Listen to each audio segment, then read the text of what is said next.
pour lui, c'est qu'il a fait preuve d'une loyauté sans faille. C'est quelqu'un qui peut peut-être faire encore la synthèse, mais son principal point faible, c'est qu'il apparaît déjà comme usé et assez largement discrédité aussi bien auprès de son audience naturelle, les milieux libéraux, qui ne lui pardonnent pas d'avoir cédé en 2011, que de ses ennemis plus naturels, les durs du régime. Donc ce n'est pas impossible, ce n'est pas le plus probable.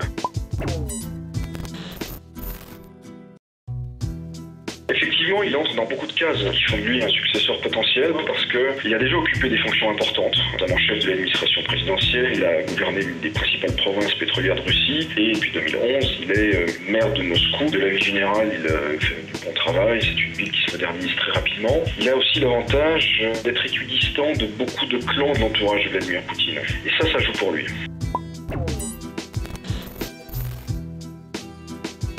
Ça fait partie des rumeurs qui reviennent de temps à autre. Dumin est l'ancien garde du corps de Vladimir Poutine, qui s'est illustré aux élus présidents en organisant de façon réussie l'exfiltration de Viktor Yanukovych d'Ukraine en fin février 2014. Il est gouverneur de la région de Toula depuis quelques temps. Ça paraît assez exotique, à vrai dire.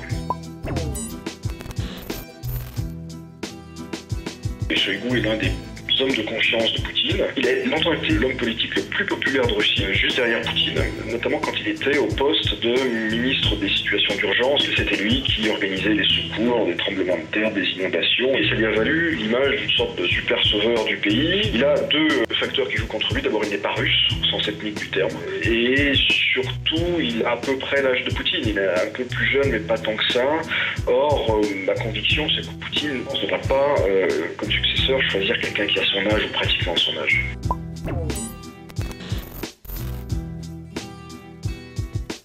Ça paraît assez surprenant, c'est pas très délicat de le dire, pour des raisons d'âge, elle est plus âgée que Vladimir Poutine. C'est quelqu'un qui a beaucoup de poids politique, elle est, je le rappelle, à la tête de la Chambre haute du Parlement russe, le Conseil de la Fédération, c'est-à-dire le Sénat. C'est quelqu'un qui a de l'autorité, qui se permet des prises de position qui peuvent être en décalage parfois avec la ligne officielle.